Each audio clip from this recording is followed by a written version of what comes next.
I was with the district 1989 through 1998. And I served as, originally hired as a staffing specialist. I felt very fortunate because I worked with the certified staff. Actually left and came back. The following year I was asked to be the manager of recruitment and staffing. That meant recruiting locally, nationally, and internationally for teachers and staff members for a population of 7,000, and also served 85 principals. At the time they had 85 schools with their human resources needs.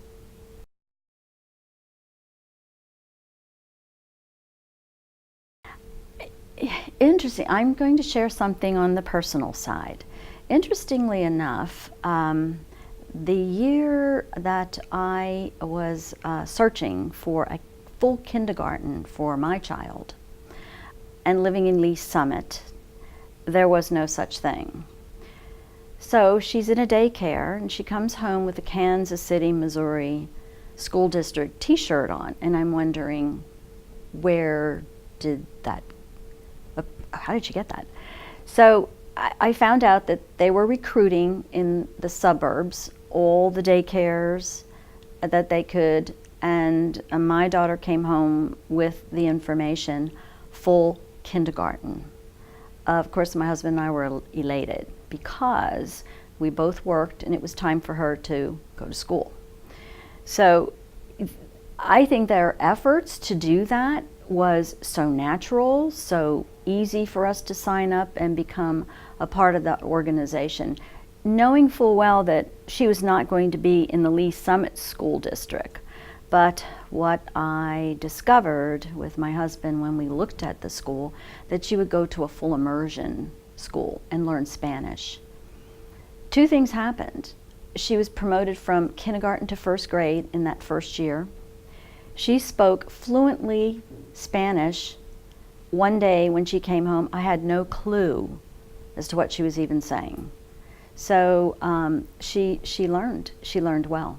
Professional aspect, I worked with their marketing team a lot. Our staffing specialists spent a lot of time with them. And their story was good. It was sound. Magnet themes, unheard of. The choices. It was the beginning of what STEM is today, actually, when you think about it. The science, technology, engineering, and math, all those themes were a part of the desegregation school effort back then. And they did an excellent job of bringing and recruiting and bringing the students to the school district to integrate it. I think they did an excellent job.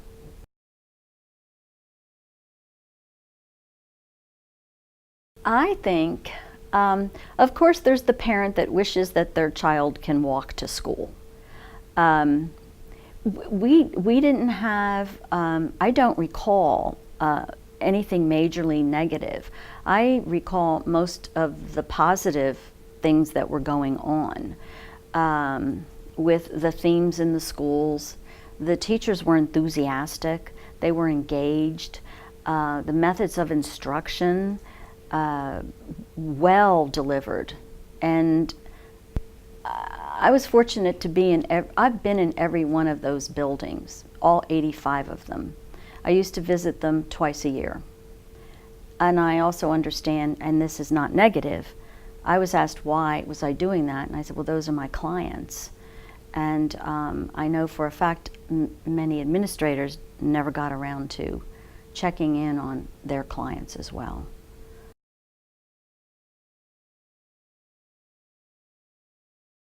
Not an issue. Not an issue.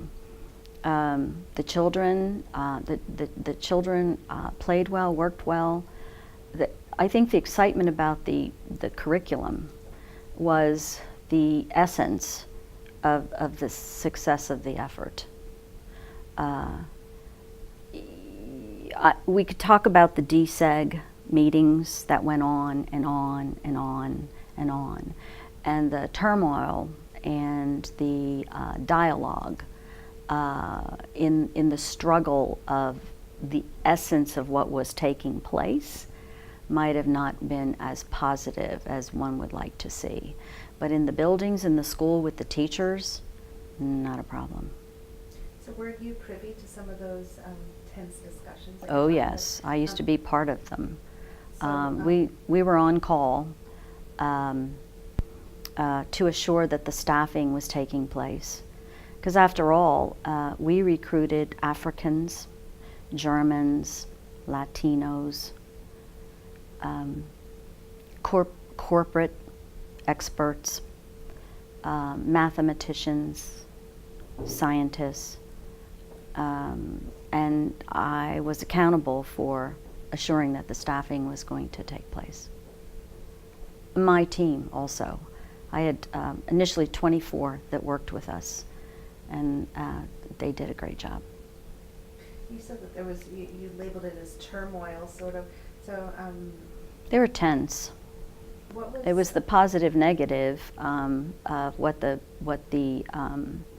judges wished to deem and what the citizens of the institution wished to control.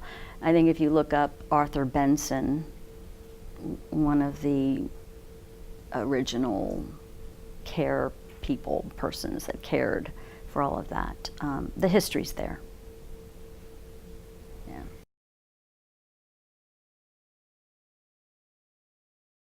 Great pride. There's pride. You'd walk into the school, there was such good order. During that era, the students were, to be in school of environment, a lot of hands-on learning, before and after school programs, where learning's taking place, origami, music, you could join the Girl Scouts. You had so many choices, but all I saw was great pride in the students.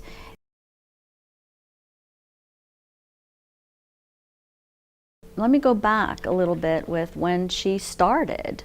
I'll never forget her first day of school. A cab picked her up in the morning. That allowed my husband and I to go to work. And that first year, I was not with the school district. I found my job after she was already a student there. First day, they called and they put her on a bus and left her at Poplar in the middle of the city. But she was cognizant enough to tell the driver she's not getting off the bus.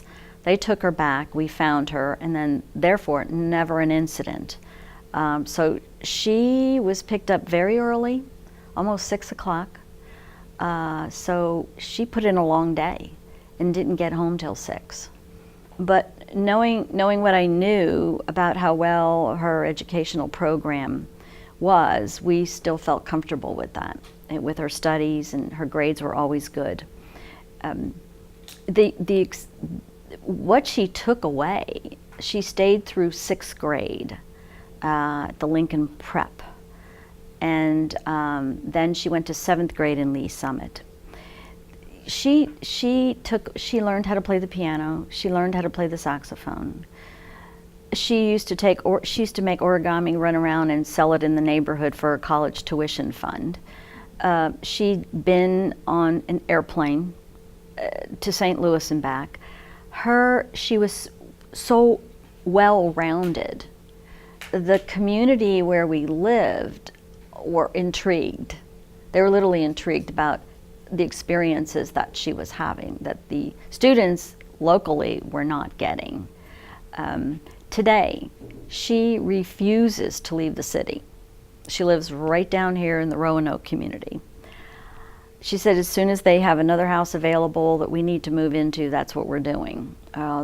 Because she wants her children, she has a 3-year-old and a 6-month-old, to have a similar rich childhood culturally. She takes advantage of all the nothing I trained her to do, because it's how she grew up. They had theater, the arts, the performing arts.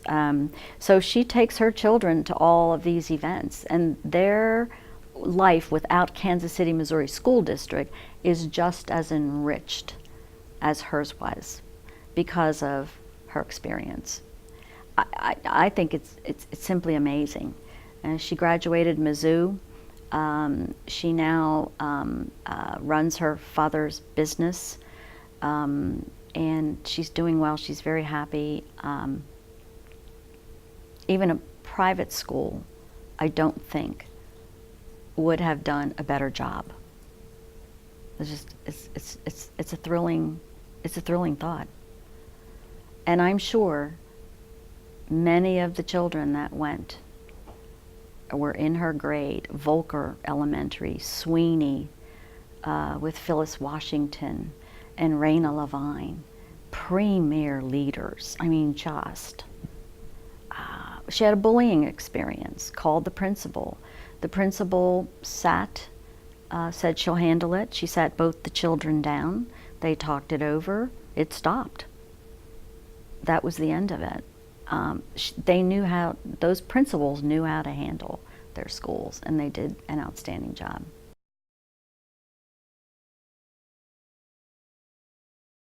Well, of course, the recruitment of the staff. Students were not my responsibility, so I think definitely in that way.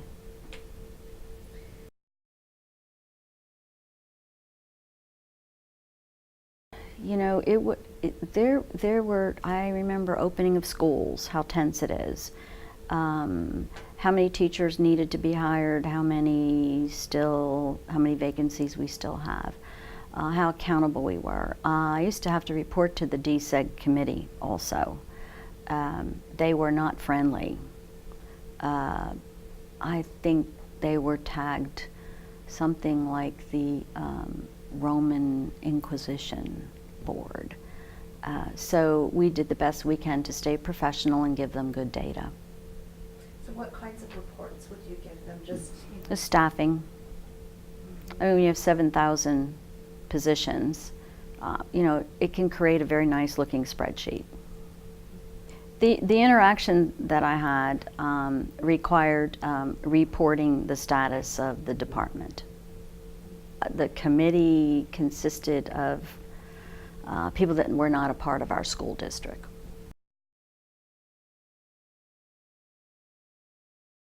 Achievement was constantly reported, and we were accredited at that time. This district was accredited. It was never an issue. The quality of the teaching, well respected, well-trained educators. From the technical side, the technical high school, to the pre-kindergarten, that's all I ever observed. If there was a teacher issue, they would bring I would sit with the principal, and we would do what we could for what you say in the HR world is a due process. You give someone an opportunity to know what's expected, an opportunity to meet that expectation. Tenure was critical. Therefore, many thought that you could not move a teacher out. And my predecessors, whoever they were, if you do due process and you show the documentation, it's all fairly done, the hope is that you turn that person around to become an excellent educator. That's the point of it, not so much to just fire someone. And we did a lot of work with a population that we wanted them to grow.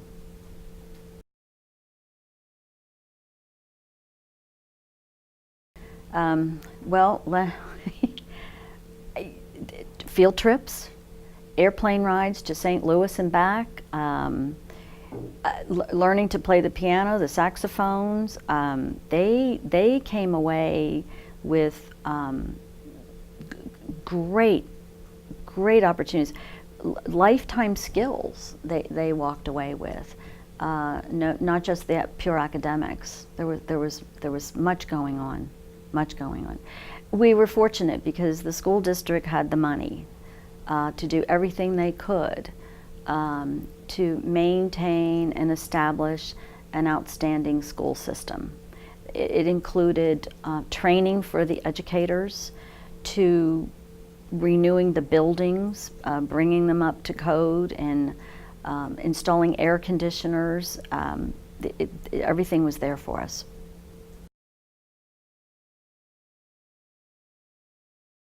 We would, had we maintained what we had back then, we would be today's premier world-class school district.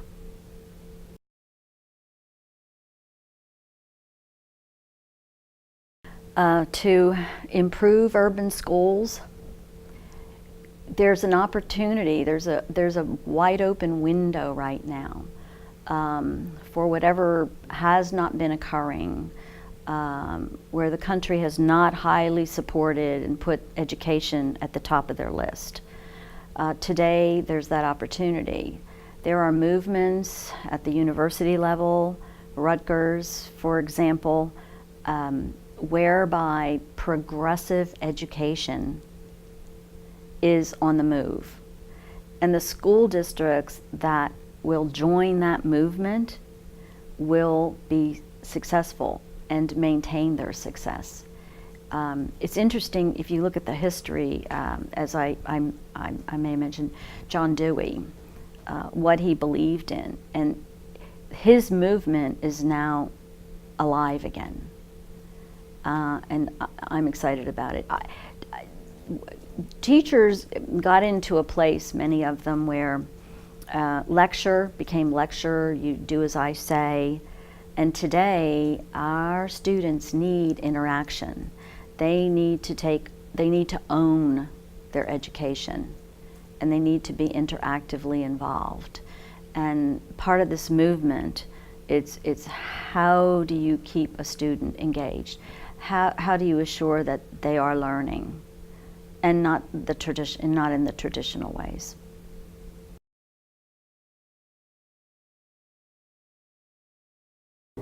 Kansas City is so ready now to take a lead again,